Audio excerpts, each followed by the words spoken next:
Tonight, students in Lewisport work to make their part of the province a more welcoming place. That story and Donald Trump is threatening some massive levies on goods entering the United States, and that's causing some big concern here in this province. If they're going to put a 25% tariff on it, perhaps we should ship it somewhere else. But it's not connected to a pipeline, so we're not attached to a fixed customer per se. I'm Terry Roberts. I'll have that story coming up. In Newfoundland, we do 6 numbers, and we're each only paid $37.50. Wait, what? 37.50. Now that statement on national TV about a St. John's nightclub has blown up, causing a stir in the local drag scene.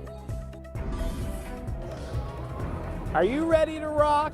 St. John's is the curling hotspot this week with the Grand Slam of Curling at the Mary Brown Center. I'm going to tell you all about it.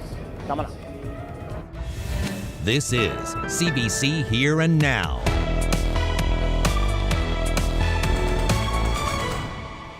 Good evening and welcome to Here and Now. We begin with reaction tonight to Donald Trump's threat to impose big tariffs on products from Canada and Mexico.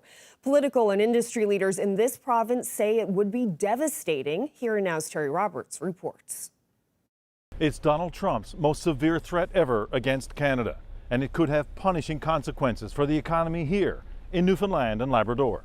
The president-elect has threatened to slap a 25% tariff on all products entering the United States from Canada and Mexico, if more is not done to curb the flow of drugs and illegal migrants across the U.S. border. Here's what the Premier thinks of Trump's approach to border security.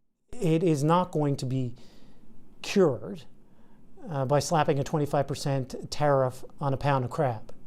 I mean, that's just ridiculous. About 50% of the province's trade is with the United States, led by oil, seafood, minerals, forestry products.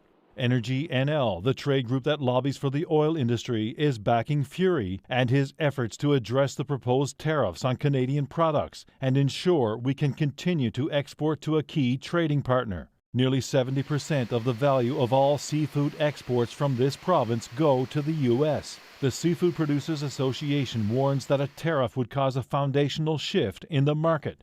The threat is being met with consternation in this province, and premiers, including Andrew Furey, are calling for an emergency meeting with Prime Minister Justin Trudeau to discuss a national approach to Trump's tough tariff talk. I had a good call with Donald Trump last night again. That meeting with the premiers will now happen this week. Furey plans to be at the table to ensure industries in this province are not traded off for the benefit of other provinces. We don't want to give up something to ensure that the auto industry is protected to the detriment of the seafood industry. On Monday, Trump wrote on the social media platform Truth Social that this tariff will remain in effect until such time as drugs, in particular fentanyl, and all illegal aliens stop this invasion of our country. But Furey says border problems go both ways, and there's a better way, a mature way, to approach the problem. Was offended by the commentary about the premise for the tariff. And if Trump follows through, Furey says there's always other markets for oil and other products. It's not connected to a pipeline, different than Alberta, so guess what? We can ship it somewhere else. It doesn't matter to us. Trump says he'll impose these tariffs on January 20th, his inauguration day, unless he gets more cooperation on these border issues. Terry Roberts, CBC News, St. John's. Well, a moment on national television has fueled a dispute between local drag queens and a St. John's club owner. The moment happened on Canada's Drag Race, and now drag queens are left looking for a new spot to perform. The CBC's Abby Cole has that story. In St. John's, there aren't many spots for drag queens to perform. They usually perform at Velvet Club and Lounge, but not after Terra Nova went on Canada's Drag Race and told the world how much drag queens are paid. In Newfoundland, we do 6 numbers, and we're each only paid $37.50. I don't think that Newfoundland bar is owned by a drag performer. They don't know what you're going through. No, it's a straight man. Those few seconds on TV had consequences. The club immediately told me that I attacked them on TV, which is untrue. I only stated what we were paid, and I also stated that the owner was a straight man, both just facts. Velvet Club and Lounge terminated its contracts with Terra Nova. The club's manager also met with Terra to negotiate better pay. But shortly after that meeting, the club took a shot at Terra on social media. The post is now deleted, but the company sent the statement to CBC. The club says there is a budget of $255 per night, and that is divided amongst performers. And they say the TV comments are unfair, and Terra won't help with the damage control. There's nothing that I did to try and bring that club down. I only tried to support them. And with them signing this agreement and then signing a contract afterwards, I would have released another statement to really boost the club and really show that they're willing to change. But they did the very opposite of that, and it is unfortunate. Velvet owner Luke Vailloux sent CBC a statement. He says a $5 cover will be introduced to increase the nightly drag budget, and that Terra is enjoying her moment in the sun right now, and that's great, but at the expense of Velvet and me, the straight gay bar owner. Unfortunately, right now, I'm not sure Velvet will survive this. I think that there's a lot that we should be looking into, because me stating a simple fact on TV should not be enough to take a business down. I think that the business's response is enough to do that itself. Terra Nova has found a new spot for her next show, but she and other drag queens are still looking for a new venue to replace Velvet. Abby Cole, CBC News, St. John's. Well, a private member's bill spearheaded by two people from this province is expected to pass in Canada's Senate this evening. As a country, we're failing victims. Our system is failing victims. Bill S-249 is known as Georgina's Law, and it's named after Georgina McGrath of Branch.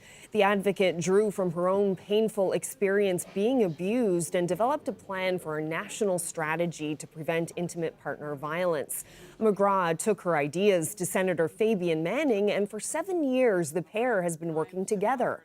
McGrath hopes the bill will pass through the Senate today and pass through the House of Commons in the spring. Well, not much has been done to modernize the Elections Act 3.5 years after a chaotic 2021 provincial election. The Minister of Justice has been tasked with updating the act. Now, you may recall in-person voting was canceled the night before Election Day, and that resulted in more than 100,000 people having to sign up at the last minute to vote by mail. Elections NL said it wasn't prepared for the chaos, and the provincial Liberals promised to modernize the legislation shortly after they were re-elected. Today, we asked Minister Bernard Davis where it all stands. We're going to take that information that we've received from those extensive public consultations and then make decisions on what those future legislations will look like in the future. Will you be making a change in time for the next election? I can't judge what time frame that'll be. What I will say is that we've done extensive consultation. We want to make sure we evaluate that consultation, make sure if we're going to make any legislative change, we always want to make sure that it's done with the best intentions and the best information, which is what we've done with that consultation. So I'll never prejudge time frames until I'm new to the role myself. So I won't prejudge time frames until we get all of that work done. And it's better to have good, strong legislation than rush legislation, and that's for sure. And as you heard there, Minister Davis says government is still reviewing the findings gathered from that public consultation, and those consultations concluded 2 years ago. I learned the Newfoundland saying best kind. Truly, that's how I felt when I've been here about the people that are here. Not only just the people I've had the absolute pleasure to work for, but all of the people of Newfoundland and Labrador who I've been able to provide public safety for as the commanding officer. Well, the province's RCMP officially ushered in a new commanding officer today with a change of command ceremony in St. John's. Assistant Commissioner Pat Cal is now in the role. Cal is taking over for Jennifer Hebert, who has accepted a new position at the national headquarters in Ottawa. Cal formerly served as the Mounties Criminal Operations Officer and has worked with the RCMP for more than 30 years. We've got lots of cadets now coming through that are from Newfoundland, and we're doing pre-posting agreements.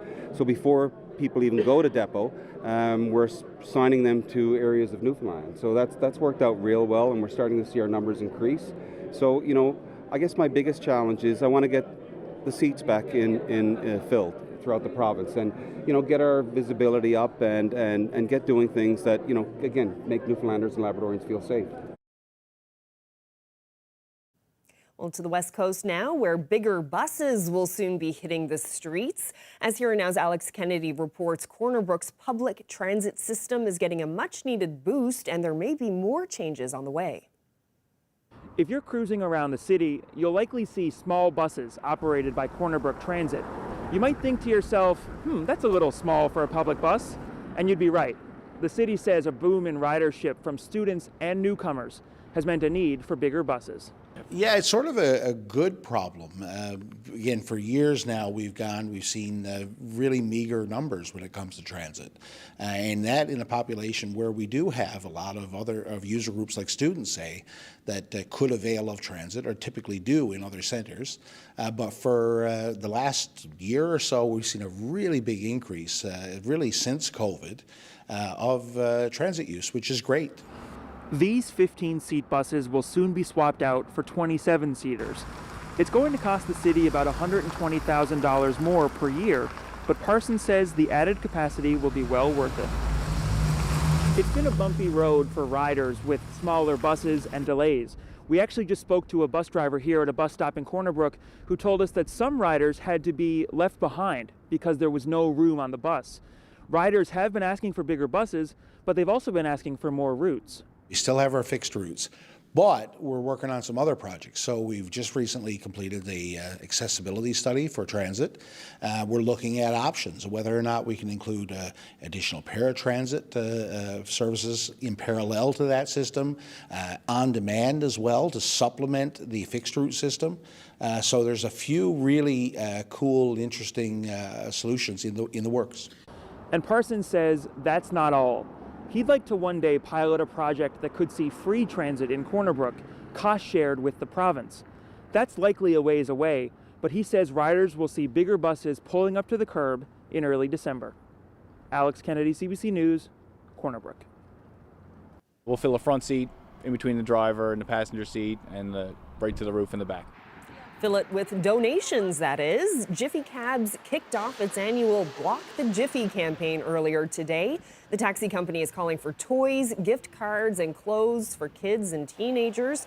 Those donations will go to the Salvation Army, which will distribute them to families for Christmas. Items can be dropped off at the Jiffy Cabs headquarters on Pennywell Road in St. John's Monday through Friday. And the campaign is running until December 19th, but company owner Chris Hollett says donations will still be accepted until Christmas Eve.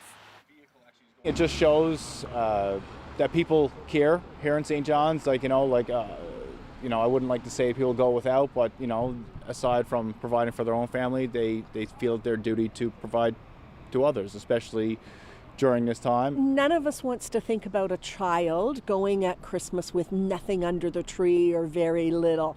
And so it's heartwarming for us. We feel good when we give back in those ways. I think about the mom or the dad who's really struggling to make ends meet. They've got an impossible choice whether they pay the rent or give their kids Christmas. And so your donations can help make the decision for them. Well, finally, a little bit of a drier day today, even a little bit of blue sky out there, especially for parts of the southwest. You actually saw a beautiful afternoon. Taking a look at the highs today, anywhere from about 5 to as much as 9 degrees for parts of the island. Up across Labrador, much cooler temperatures, more wintry weather up there for you as well. -2 in Lab City this afternoon. If we take a look at what's going to happen over the next couple of days, we are going to see a colder pocket of air move in as we head towards Thursday, warming back up again as we head towards the weekend. And then we'll kind of settle into a much cooler pattern than we've been seeing as we see a big dip in the jet stream by the time we get into next week. And if we take a look at what's going to happen over the next couple of hours in St. John's, like I said, a little bit of a break today. We will see temperatures cooling over the next little bit, but we're going to hang on to the potential for some drizzle. We'll get into all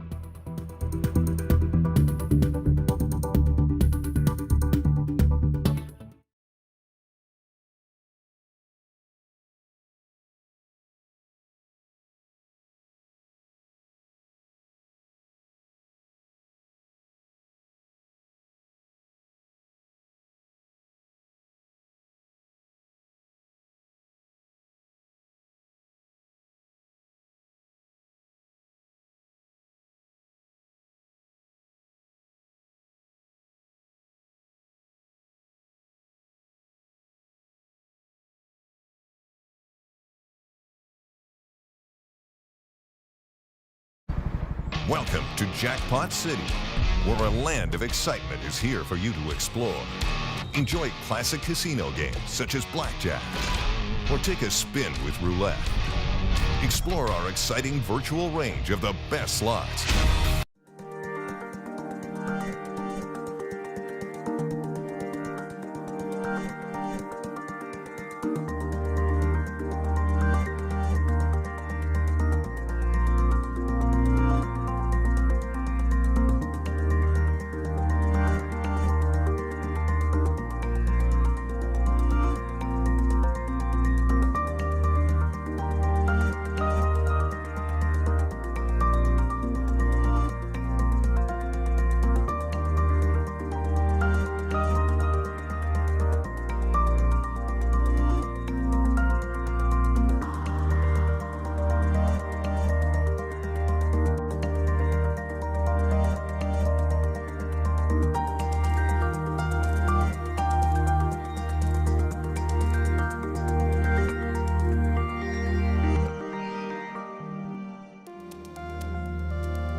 For the Grand Slam of curling, and now all eyes will be on Team Gushue as it tries to take the top spot. But there's another local who has his sights set on the Olympics. Here now's Jeremy Eaton is live at the Mary Brown Centre tonight. So Jeremy, what more can you tell us about that?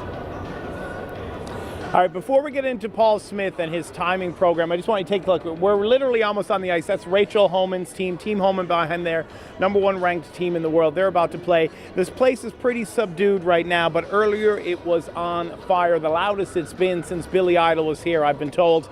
And that was because Team Gushue was playing in their first game of this Grand Slam, and they won handily 6-2 in 5 ends, which normally it's an 8-end game, but they were on fire. But now Gushue is the main draw, but there's another local connection to this, and that's retired teacher Paul Smith. And years ago, he created a timing software that is now used around the world, and he's hoping it'll grow some more. Take a look at this. Paul Smith and a team of volunteers put together the scoreboards piece by piece. For the past 2 years, the Grand Slam of Curling has used Smith's Curl Time as its official timing system. This week, it's happening in his hometown. It's fantastic. I'm honored, actually, that this is happening here. And, I know the marquee name in this whole event is Brad Gouju, but I'm just happy to be part of it. While working as a teacher in Labrador West, Smith created this timing system in 2006. He sent it off to a few big-name curling organizations. The only response I got was from World Curling Federation, and they tested it out for a few years and then finally adopted it as their official timing system in 2010. And curl time has continued to grow. We have now evolved it into what we call Curl Time Pro, which has broadcast capabilities. It can send out data to broadcast so they can do their lower thirds and whatnot. And we also are now able to scrape data in order to store it and then do analysis on it later. There's an aspect of teaming up with a few partners like Cameron Crosley, the goal is to provide real-time sports analysis. Build it with the mentality that it could be sport agnostic and be able to be applied to any specialized data provider around the world. So I'm not a curling expert, but I am someone that can understand how we create a better experience for everyone involved and not make these data providers jump through hoops to do a one-off integration. The timing is done from laptops high above the ice surface, and data from here ends up here, and they want to do more. We could see changes throughout the day that change the ice conditions, and we want that data marked. As we build more and more, we want to create a cohesive understanding of every aspect of an event and how little data points actually can change the game. Curl time has come a long way from its start at the Carroll Curling Club in Labrador City. One of those things you sort of wake up and you can't believe that it's happening. It was just a favor that I had done for somebody to create it, and it just blossomed into this. So I've gotten to see the world because of Curl Time, and it's great. I think it's fantastic. Smith's had great success, but still has this goal. Well, we'd like to see Curl Time be the de facto timing system for curling everywhere. Curling Canada, U.S. curling, even the Olympics. We'd just love to be able to break into that, yeah. So as that's Paul Smith's story. I actually did that story with him that file footage is from back in May of 2010, and we reconnected here 14 years later. Obviously, curl time has grown a lot. So these big scoreboards here at the end of each ice, that's where the curl time will come up. So when the matches start and you see that timing, that's all controlled by Paul Smith and a team of volunteers. Now, as like I said, this is the fourth draw of the first day. So we have 4 sheets of ice. These are, what do we got? 2, 4, 8, 12, 16. 16 of the top female curlers in the world getting ready to play here at St. John's. We're going to have a lot more coming up from the Mary Brand Center later on in the show. Reporting live, I'm Jeremy Eaton. Multiculturalism. We'll tell you about how one Lewisport school is doing its part in sharing cultures. People need to know where you come from and what's important to you and what you value. Seeing that and talking about it in a curious way just makes us better global citizens. Tonight on Here and Now. Who was fighting in a different country during...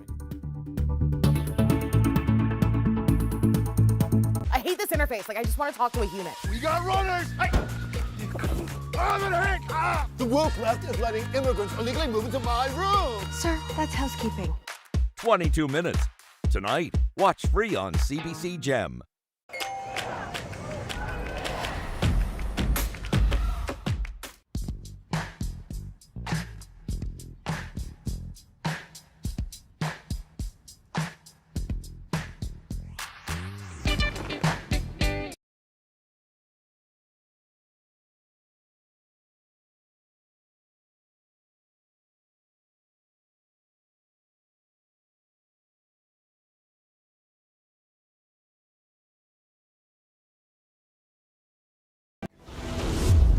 It made this big, loud sound.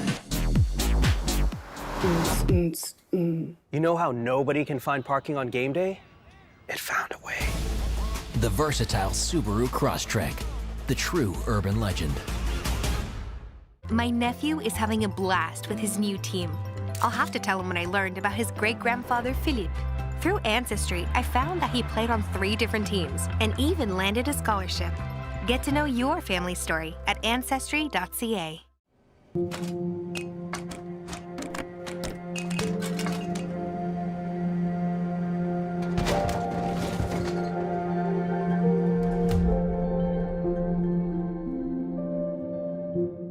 Your favorite festive duo is back at Tim's. Try our new non-alcoholic Bailey's Dream Hot Chocolate. Enjoy our newly improved Bailey's Cream Coffee or the full lineup. Rediscover the classics you crave with a touch of holiday magic and non-alcoholic Bailey's at Tim's. When you get a cold, you become a completely different version of yourself. You would never wear this outfit, especially for the third day in a row. Luckily, Advil Cold and Sinus helps relieve your cold symptoms so that you can get back to the real you. Sounds like Ojo time. Feel the fun with all the latest slots and live casino games with no wagering requirements. Groovy.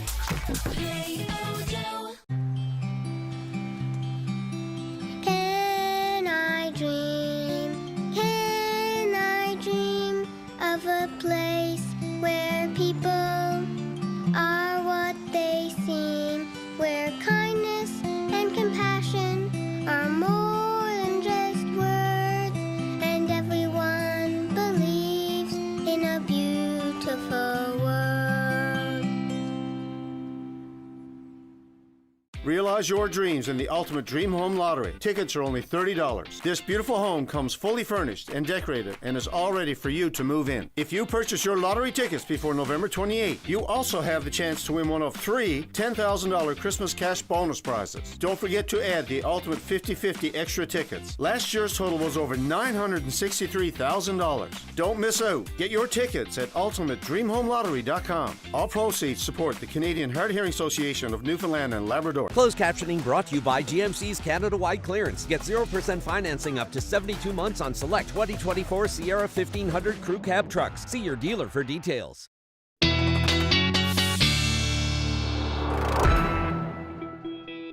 Well, Ashley, not the greatest day here in the east. Again, another gray, kind of chilly, drizzly day, but the West Coast had some nice weather today. Yeah, certainly did today. I mean, there were a few peaks of blue sky out there. I was sitting in the dentist chair this morning and got very excited when I saw these skies lighten up this afternoon, or this morning, I should say. But yeah, a beautiful day in Stephenville. Some sunshine, lots of blue sky there as well. Temperatures even warming up a little bit for those of you on the West Coast. Temperatures in the single digits, but I'm sure some temperature gauges we're seeing much higher. For example, Michelle said it was about 12 degrees where she was. But if we take a look at what's going on right now, we've got an area of low pressure just back to the west, more wintry mix involved with this one because sitting in some cooler air at the moment.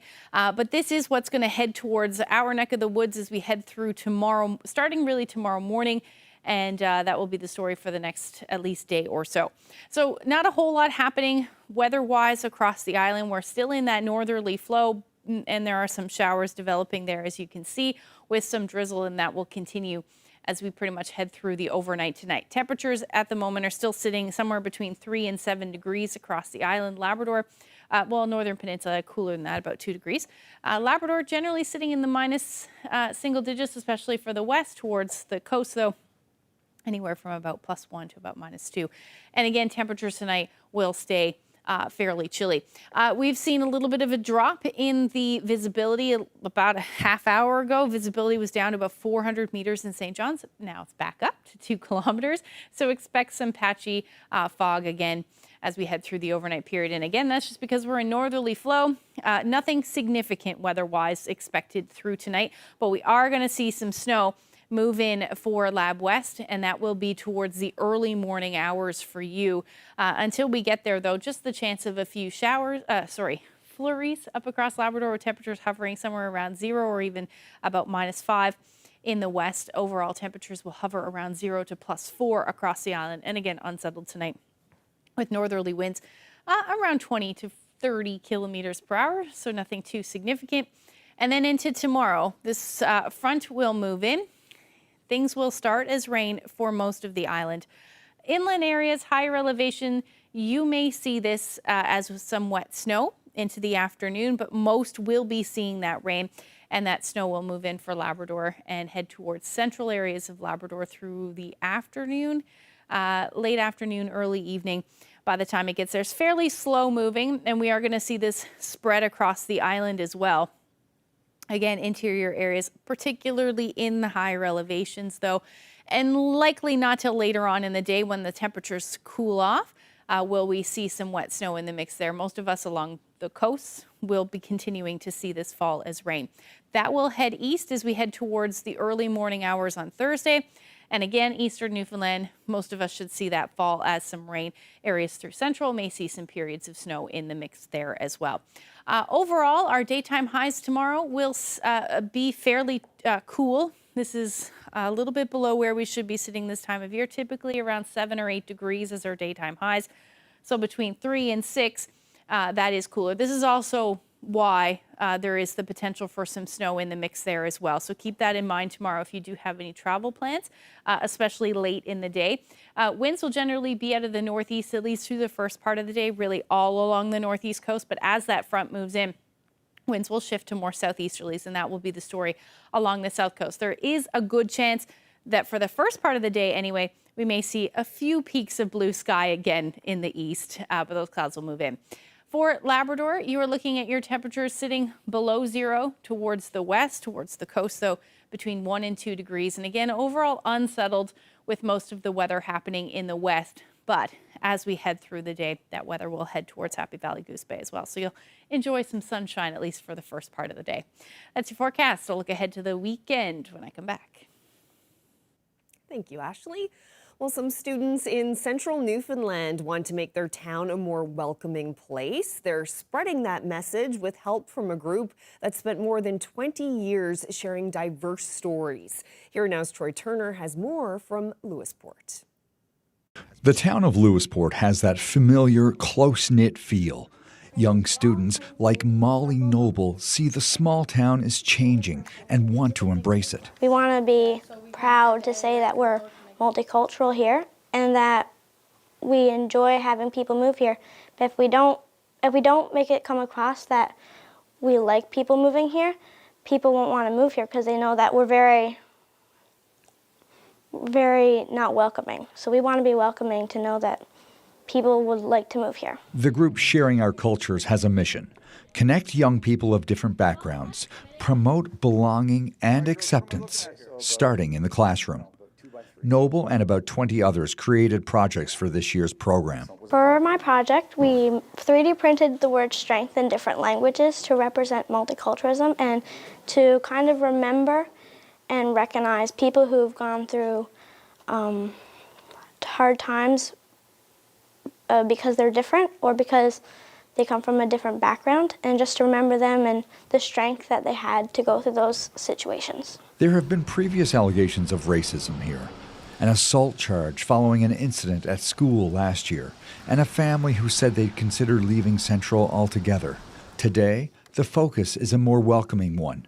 This educator believes exposure is key to breaking barriers. If you need to learn more about something, ask curious, respectful questions.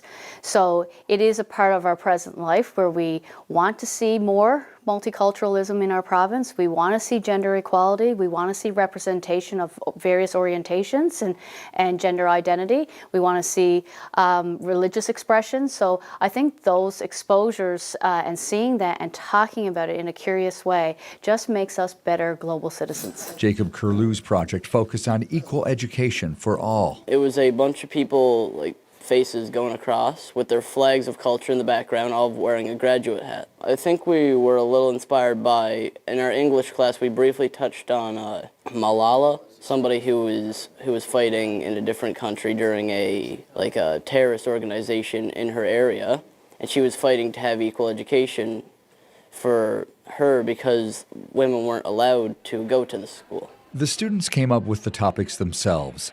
Each have their own theme, their own perspective. Our students typically dig in and dive in deep into the learning. They deepen their own learning, and then they make connections, and they also learn from each other. So when they walk away with smiles on their face and collaborating and all those pieces, how can you not be happy with all the success that students showed in this project? It's fabulous. People need to know where you come from and what's important to you and what you value. Because at the end of the day, no one's the same. We're all different. and everyone needs to know the world's view of things when some people have a very limited view. The conclusion of this project doesn't mean the end of sharing cultures here at this school. The principal says she's hoping to organize a more public event to help bring awareness and share the message of multiculturalism in this town. Troy Turner, CBC News, Lewisport. Stay with us. We'll return to the Mary Brown Center in St. John's. Jeremy will have more from the Grand Slam of Curling.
Labrador.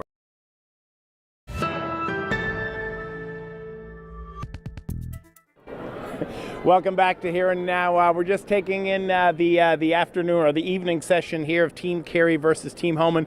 But I bumped into a few special guests, made a few friends here in the lounge bar area. Introduce yourself real quick.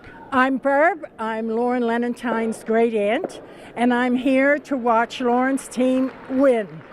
Have you ever gone to the Grand Slam of Curling before? Yes, I have, in Charlottetown. What about, have you ever been to St. John's before? Yes, I have in 1987. Has it changed a lot since then?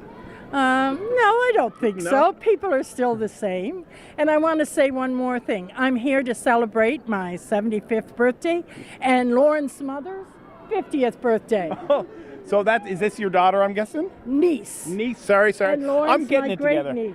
Lauren's your great niece, and Lauren is a member of Team Carey. I'm learning a lot here about curling. Can we just sidestep you and talk to your... So who are you?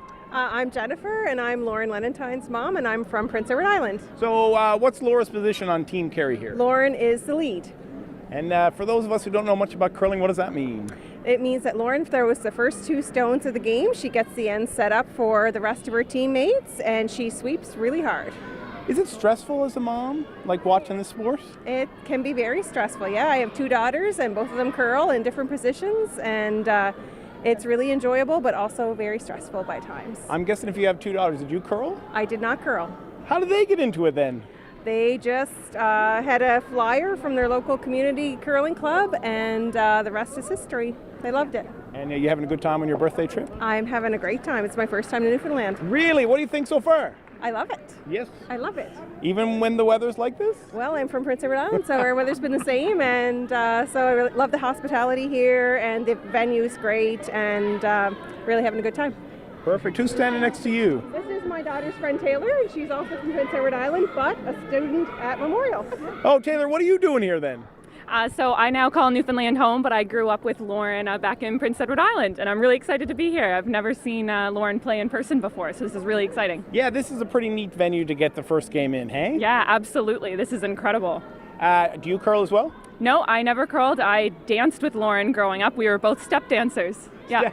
Oh, somebody in this group here, these are a wild bunch. They're pretty subdued right now, but they're pretty wild. But they said you're a good step dancer? Step dancing, yeah. Okay. Can you give us a little... something? You got a step? Can we get a step? Can we get a step? Can we get a step? Just... All right. Oh my God. Ready? Sorry, I'm literally putting you on the spot. What step? What step should I do? I don't know. Yeah, give me a talk.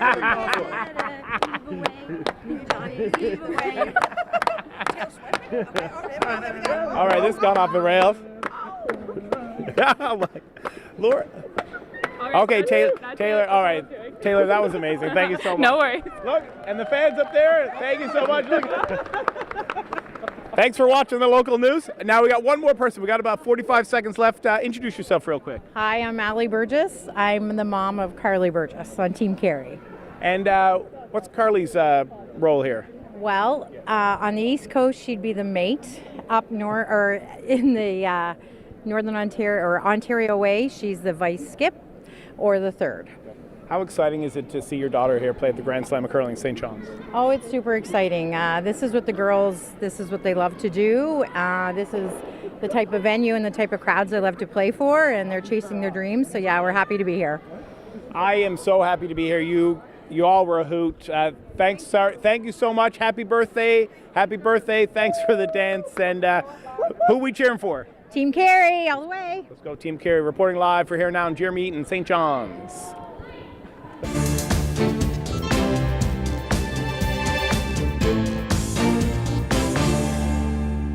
Well, we have been tracking what Donald Trump's tariff threat could mean for Canadians, including here at home. The U.S. president-elect dropped the bombshell on social media, saying he'll bring in a 25% tariff on all Canadian imports on his first day in the White House.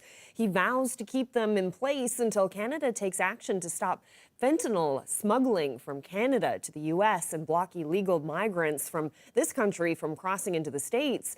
It's a move Premier Andrew Furey says could be devastating for this province. And before we get to that, Katie Simpson has more on what we know. Donald Trump's America First agenda is here. If that social media post is accurate, the 25% tariff applies to everything. Think the energy sector, the auto sector, every single Canadian business that sends products into the U.S. market. The price hike is usually passed on to the customer, and it makes these foreign goods more expensive and less attractive than U.S.-made goods. Trump campaigned on tariffs, so none of this should be surprising. And while he listed illegal immigration and drugs as reasons why, he was vague about what it will require for the tariffs to be dropped, just that the problems stop. Canada and Mexico have been lumped together in this, even though they pose very different levels of concern. Keep in mind, this could also be part of a much larger posturing tactic, a way for Trump to extract other concessions out of Canada. For example, a way to also force Ottawa to increase its defense spending.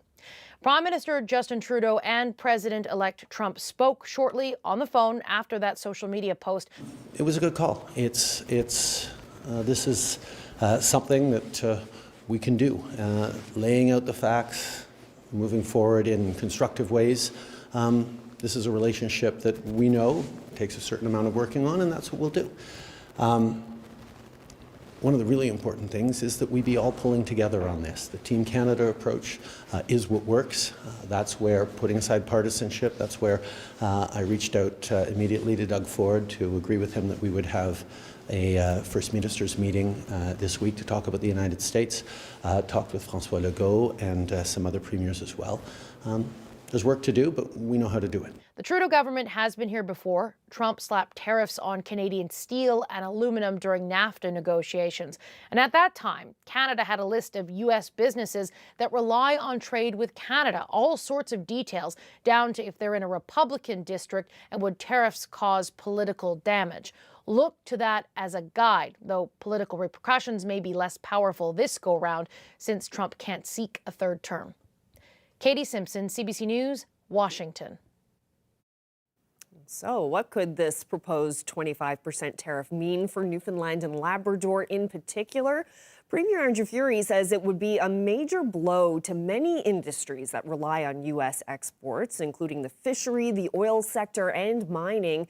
The CBC's Terry Roberts sat down with the Premier to talk about it. The 25% tariff on manufactured goods coming out of Newfoundland and Labrador going into the American economy market, what would that mean for our province?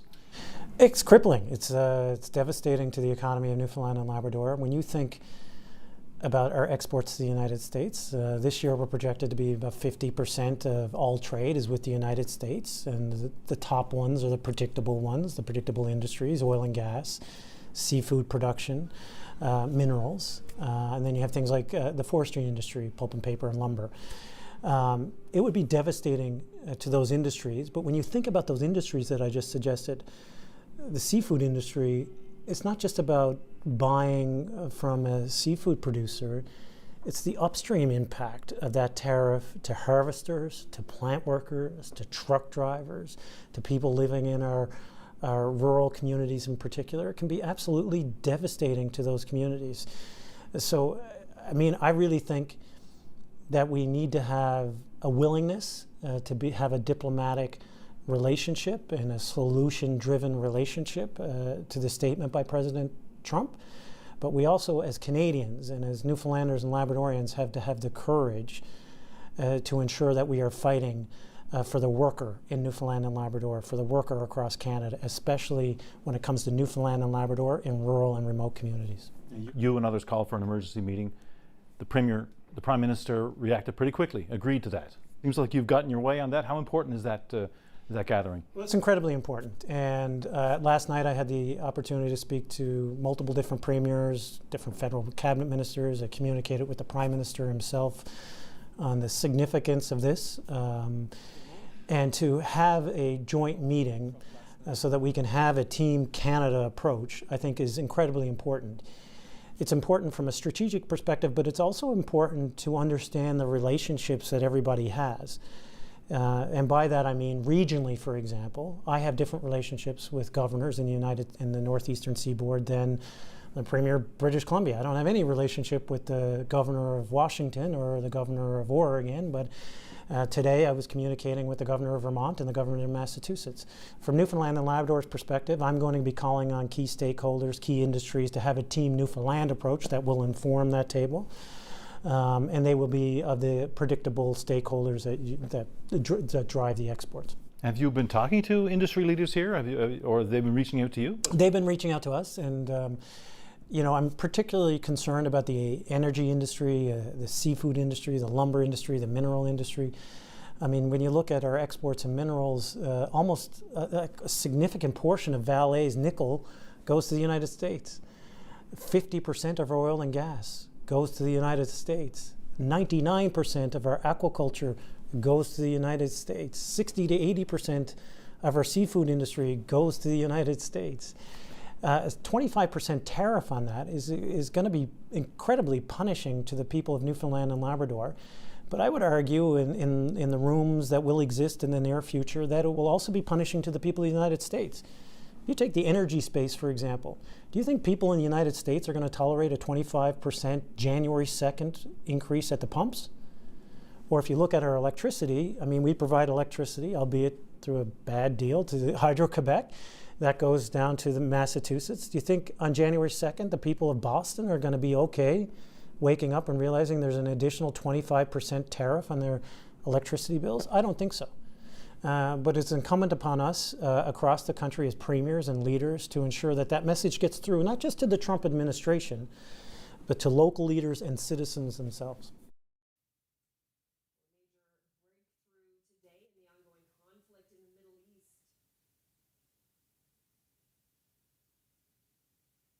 I just spoke with the Prime Minister of Israel and Lebanon.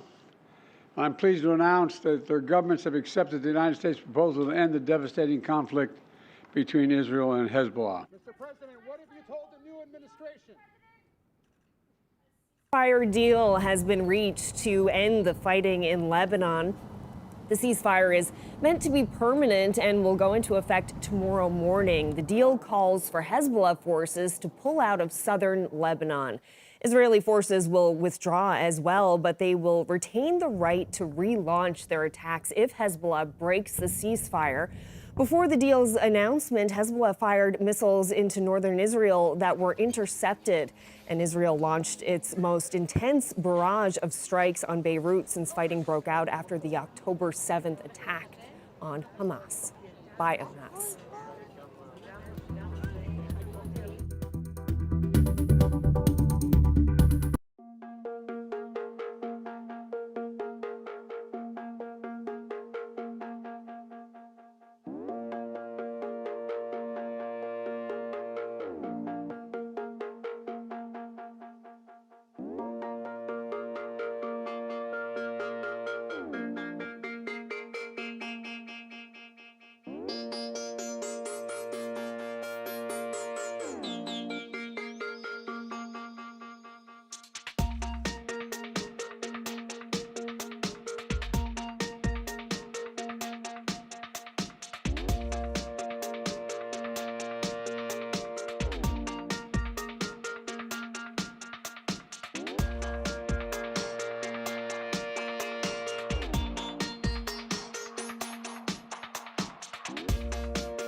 Okay, time for a look at the long-range forecast. We're getting to the end of November, and I know this has been a record-breaking November in terms of rainfall for much of the island, right? Well, there's been a lot of rain, but only a few records broken. I guess the numbers will come in as we head towards the end of the week. But yeah, it's been warm. Yeah, and is more rain on the way as we end off the month. Yeah, as we head towards the weekend, we're certainly going to see some more rain, especially in the east, but things are going to turn a little bit more wintry as well through parts of the province. So let's take a look at what's going on as we head into Thursday morning. So that area, or that front, is going to move through, and that is, again, going to bring the potential for some periods of snow through areas like Central, the Long-Range Mountains, even parts of the inland interior, likely seeing some wet snow. Most of the avalanche should see this fall as rain through the day on Thursday, and then this will quickly, well, not quickly, but it will move out as we head through the evening hours, and we could actually see some clearing through parts of Central and the West Coast as well. Up across Labrador, you're going to stay a little bit unsettled with the potential for some snow in the mix for your Thursday as well. And note your temperatures dropping a little bit. So just barely above zero for most of Labrador. In the west, though, you're going to see a little bit of sunshine, but your temperatures will be a little cooler. So sitting around -4 is your daytime highs. And then again, hanging on to some of that colder air across the island as well. 2 to about 5 degrees is our daytime highs. The best chance of seeing some sunshine and eventual clearing will be, like I said, the west coast and the southwest coast, with Port aux Basques reaching a high near 5 degrees on your Thursday. Otherwise, still looking unsettled for a good chunk of the day, with the potential for some flurries in the mix, especially for the west. As we head into Friday, clouds will be on the increase. Another area of low pressure is going to move in. This one pretty much carbon copy of what we're potential to see. Some rain along the coast, potential for some snow inland areas, higher elevations. Same thing for the northern peninsula, and this will bring a better shot of some snow up across parts of Labrador as well through the day on Friday. Temperatures, late day on Friday, but temperatures will still sit somewhere around 1 degree, so really not moving a whole lot temperature-wise. -5 in Lab City, and temperatures across the island will sit between 1 and 5 degrees. Again, pretty much the same forecast as your Thursday. A little warm up as we get into Saturday. This is when we'll see some periods of rain potentially. By the time we get into Sunday, still hanging on to the chance of some showers. Again, daytime highs will sit between 5 and 7 degrees. And then for central Newfoundland, you are looking at more of a wintry mix in there. And then by Sunday, it should fall as rain. Hanging on to some flurries, though, for those of you in western Newfoundland, with your temperature dipping to about +1. And then for Labrador, it is going to be snowy by the time we get into Sunday. Same thing for western Labrador as your temperatures sit below 0. Our weather photo of the day is in Northwest Arm. Another rainbow. It has been lovely. Oh, this is the same photo. Why did it not change again? It's because I changed the other one. But anyway, some peaks of sun in Northwest Arm.